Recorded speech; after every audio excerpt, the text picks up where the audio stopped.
दोस्तों इस वीडियो में आपको बताऊंगा टॉप 25 क्वेश्चन दोस्तों जो बार बार परीक्षाओं में पूछे जाते हैं। दोस्तों ये सारे प्रश्न बहुत ही महत्वपूर्ण प्रश्न हैं। सभी प्रश्न दोस्तों किसी न किसी एग्जाम में पूछे गए हैं, तो इसलिए दोस्तों इन सभी प्रश्नों को आप ध्यान से देखेंगे और याद करते हुए चलेंगे। और दोस्तों आप कमेंट करके भी बताएंगे इन 25 प्रश्नों में से आपके कितने प्रश्न सही हुए। तो देखिए दोस्तों, पहला प्रश्न है, मोस्ट इंपॉर्टेंट प्रश्न है, बहुत बार ये प्रश्न पेपर में पूछा जा चुका है। दोस्तों प्रश्न है, निम्नलिखित में से कौन सा प्रोटीन नाखूनों में पाया जाता है। देखिए दोस्तों, आपको बता दूं, जो केराटिन होता है दोस्तों, केराटिन नामक प्रोटीन होता है, वो बाल, नाखूनों और सींगों में पाया जाता है। तो इसका आंसर क्या हो जाएगा दोस्तों? ऑप्शन नंबर बी सही हो जाएगा। केराटिन याद रखेंगे, ये कहां पाया जाता है दोस्तों? बाल में, नाखूनों में और सींगों में। सींगों में कहने का मतलब है गाय का सींग होता है, भैंस का, बकरी का जो सींग होता है, उसमें भी ये पाया जाने वाला दोस्तों क्या है? प्रोटीन है। तो पूछ लिया जाए अगर जो प्रश्न आपसे कि बालों में कौन सा प्रोटीन पाया जाता है, तो उसका भी आंसर दोस्तों क्या हो जाएगा? केराटिन हो जाएगा। तो आप दोस्तों इस प्रश्न को जरूर याद रखेंगे क्योंकि यह प्रश्न बहुत बार पूछा जा चुका है। अगला प्रश्न देखिए दोस्तों, दूसरा प्रश्न है। दूसरा प्रश्न भी मोस्ट इंपोर्टेंट प्रश्न है और बार बार पूछे जाने वाले भी प्रश्न है। प्रश्न है, निम्न में से किस ग्रंथि में पित्त उत्पादित होता है? तो इसका दोस्तों आंसर कौन सा हो जाएगा? ऑप्शन नंबर सी सही हो जाएगा, यकृत में। देखिए प्रश्न क्या कह रहे हैं, निम्न में किस ग्रंथि में पित्त उत्पादित होता है, यानी कि पित्त का उत्पादन कहां होता है? तो यकृत में होता है। ऑप्शन नंबर सी सही हो जाएगा, इसे याद रखेंगे।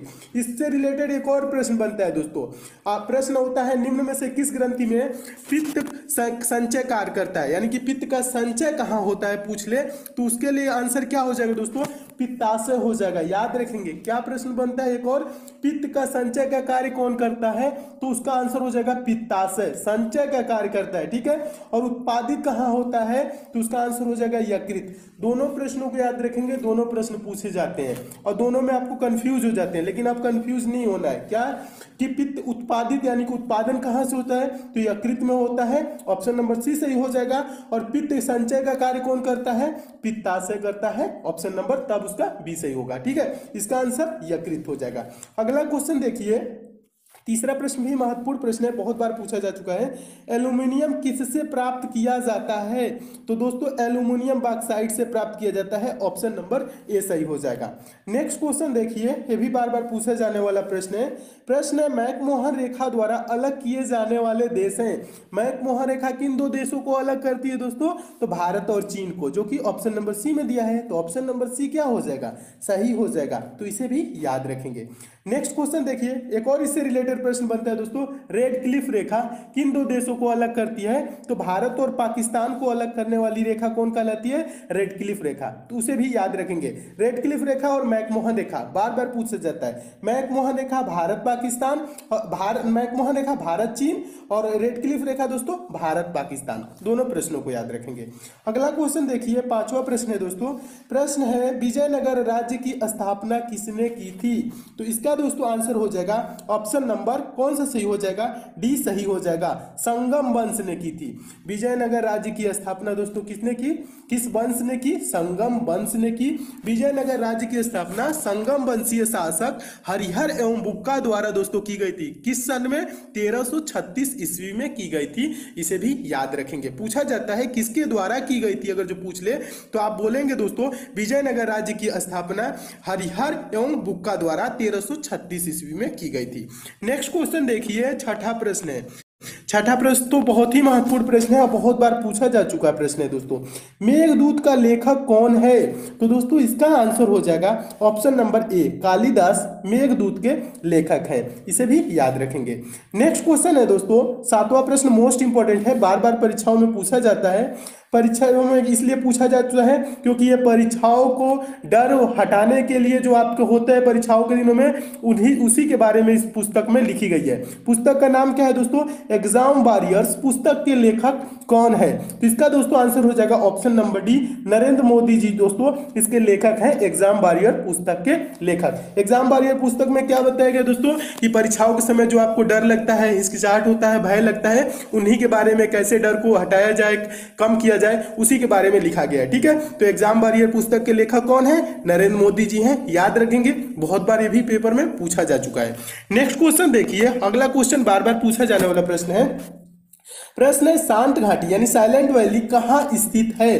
तो इसका दोस्तों आंसर हो जाएगा ऑप्शन नंबर बी, केरल में। शांत घाटी कहाँ स्थित है? आंसर हो जाएगा केरल में, इसे भी याद रखेंगे। नेक्स्ट क्वेश्चन देखिए, नवा प्रश्न मोस्ट इंपॉर्टेंट, बार बार पूछा जाने वाला दोस्तों ये प्रश्न है। प्रश्न है कहाँ पर दिन तथा रात सदैव बराबर होते हैं? तो इसका आंसर क्या हो जाएगा दोस्तों? चारों ऑप्शन को रीड करेंगे तो आंसर हो जाएगा ऑप्शन नंबर ए, भूमध्य रेखा। दोस्तों भूमध्य रेखा या विषुवत रेखा पे क्या होते हैं दोस्तों? दिन और रात बराबर होते हैं। इस प्रश्न का आंसर याद रखेंगे क्योंकि ये बार बार पूछे जाते हैं। नेक्स्ट क्वेश्चन है, 10वां प्रश्न भी महत्वपूर्ण प्रश्न है। अजंता की गुफाएं किससे संबंधित है? तो आंसर हो जाएगा ऑप्शन नंबर बी, बौद्ध से। अजंता की गुफाएं किससे संबंधित है? तो इसका आंसर हो जाएगा बौद्ध धर्म से, बौद्ध से। तो और बता दूं दोस्तों, अजंता की गुफाएं भी पूछा जाता है। अजंता की गुफाएं कहाँ है? तो याद रखेंगे दोस्तों, महाराष्ट्र में है। अजंता की गुफाएं कहाँ है? महाराष्ट्र में है, इसे भी याद रखेंगे। अगला क्वेश्चन देखिए दोस्तों, 11वां प्रश्न। 11वां प्रश्न देखने से पहले आपके लिए दोस्तों बता दूं, एक बहुत ही अच्छी ई बुक आई है, उसके बारे में बताता हूं, उसके बाद बताता हूं आपको 11वां प्रश्न। प्रश्न भी महत्वपूर्ण प्रश्न है, बहुत बार ये भी परीक्षा में पूछा जा चुका है। प्रश्न है दोस्तों, दूध को मथने पर क्रीम अलग हो जाती है, इसका कारण है? किस कारण से दोस्तों दूध को मथने पर क्रीम अलग हो जाती है? तो इसका आंसर हो जाएगा ऑप्शन नंबर बी, अपकेंद्र बल के कारण दोस्तों दूध को मथने पर क्रीम अलग हो जाती है। तो इसे भी याद रखेंगे। नेक्स्ट क्वेश्चन है दोस्तों, देखिए आपका 12वां प्रश्न। 12वां प्रश्न बहुत ही महत्वपूर्ण प्रश्न है, बहुत बार ये भी परीक्षाओं में पूछा जा चुका है और ये बार बार पूछा जाने वाला दोस्तों प्रश्न है, इसे आप जरूर याद रखेंगे। प्रश्न है, गरीबी उन्मूलन का नारा किस पंचवर्षीय योजना में दिया गया था? तो गरीबी उन्मूलन का नारा पूछ रहा है, तो इसका आंसर हो जाएगा ऑप्शन नंबर डी, 5वीं पंचवर्षीय योजना में दोस्तों गरीबी उन्मूलन का नारा दिया गया था।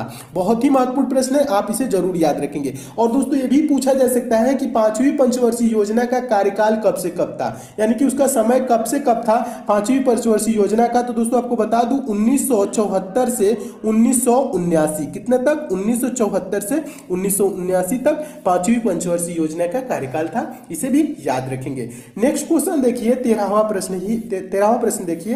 प्रश्न है, बाजार विनियमन प्रणाली आरंभ की थी, तो किसने की थी? तो इसका आंसर हो जाएगा ऑप्शन नंबर ए, अलाउद्दीन खिलजी द्वारा बाजार विनियमन प्रणाली आरंभ की गई थी।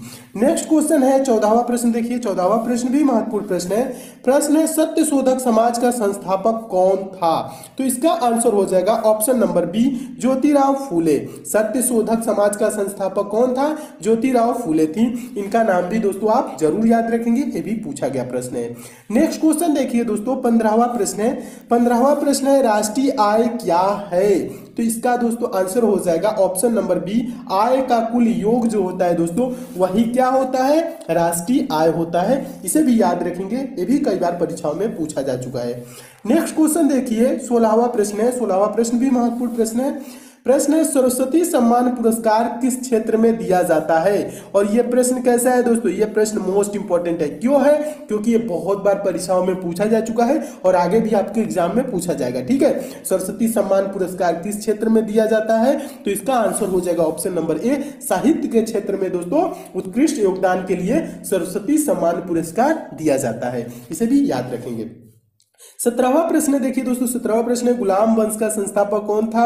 पूछा गया प्रश्न है, तो इसका आंसर हो जाएगा option number A, Qutubuddin Aibak गुलाम वंश के संस्थापक थे। नेक्स्ट क्वेश्चन देखिए, 18 नंबर प्रश्न मोस्ट इंपोर्टेंट है। प्रश्न है, विजयनगर राज्य की राजधानी कहाँ थी? तो इसका आंसर हो जाएगा option number C, Hampi. Vijayanagar राज्य की राजधानी हम्पी थी।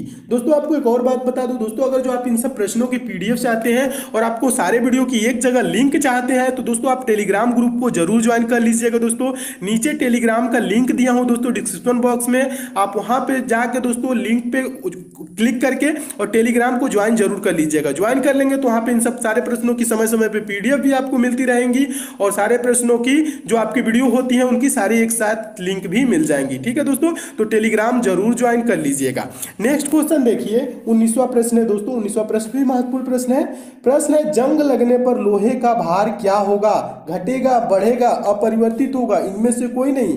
तो दोस्तों जब भी लोहे में जंग लगता है तो उसका भार क्या होता है, बढ़ता है। तो इसका आंसर क्या हो जाएगा, ऑप्शन नंबर बी, बढ़ेगा। इसी कारण से दोस्तों क्या होता है, आप देखे होंगे जो भी दुकान वाले होते हैं, जितनी भी सरिया होती है क्या होती है, दुकान के बाहर ही रखी जाती है, गोदाम में नहीं रखी जाती है। चाहे वो बरसात हो या कुछ भी हो, बरसात के कारण भी उनको नुकसान नहीं होता है, क्योंकि थोड़ा सा तो वजन बढ़ेगा ही, ठीक है। तो यही कारण होता है, ये भी याद रखेंगे। ये याद करने के लिए बताया हूं, मेन रीजन नहीं होता है, लेकिन आप इसे याद करने के लिए ये चीज दिमाग में रखाए रखेंगे कि दुकान के बाहर ही सरिया रखी जाती है, तो उससे क्या होता है, वजन उसका बढ़ता है। तो यानी कि जंग लगने पर लोहे का भार क्या होता है दोस्तों, बढ़ेगा। ऑप्शन नंबर बी सही हो जाएगा, इसे भी याद रखेंगे। नेक्स्ट क्वेश्चन देखिए, अगला प्रश्न है 20वां प्रश्न, महत्वपूर्ण प्रश्न है और बहुत बार पूछा जा चुका है। प्रश्न है, निम्न में से किस प्रकार की चट्टानों में कोयला और पेट्रोलियम पाए जाते हैं। तो इसका दोस्तों आंसर क्या हो जाएगा, चारों ऑप्शन को रीड करेंगे तो दोस्तों आंसर हो जाएगा इसका ऑप्शन नंबर सी सही हो जाएगा, अवसादी। प्रश्न क्या है, प्रश्न याद रखें, निम्न में से किस प्रकार की चट्टानों में कोयला और पेट्रोलियम पाए जाते हैं। तो आंसर हो जाएगा अवसादी चट्टानों में, इसे भी याद रखेंगे। 21वां प्रश्न देखिए दोस्तों, 21वां प्रश्न भी महत्वपूर्ण प्रश्न है। प्रश्न है, देश का पहला सौर ऊर्जा संयंत्र कहां स्थापित किया गया है। तो इसका दोस्तों आंसर हो जाएगा ऑप्शन नंबर सी, हरियाणा में। प्रश्न क्या है, देश का पहला सौर ऊर्जा संयंत्र कहां स्थापित किया गया है, आंसर हो जाएगा हरियाणा, इसे भी याद रखेंगे। नेक्स्ट क्वेश्चन मोस्ट इंपॉर्टेंट, बार बार पूछा जाने वाला दोस्तों ये प्रश्न है।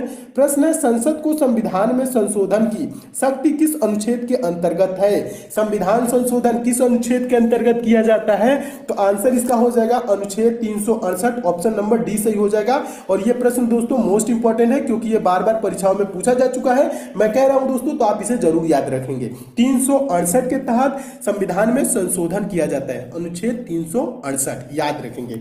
अगला प्रश्न देखिए दोस्तों, 23वां प्रश्न है। 23वां प्रश्न भी महत्वपूर्ण प्रश्न है। प्रश्न है, भारत में कृषि योग्य भूमि की सिंचाई का प्रमुख स्रोत कौन सा है।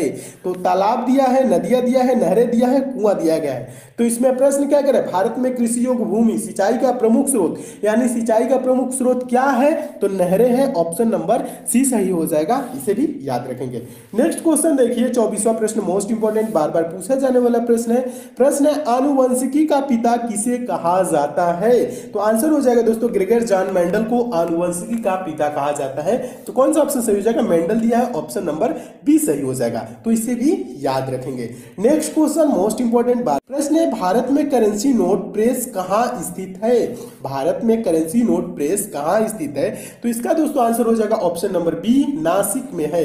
दोस्तों इसमें और ये रहे आपके 25 मोस्ट इंपॉर्टेंट क्वेश्चन, और इसमें और भी क्वेश्चन है, उसको मैं नेक्स्ट पार्ट में करा दूंगा।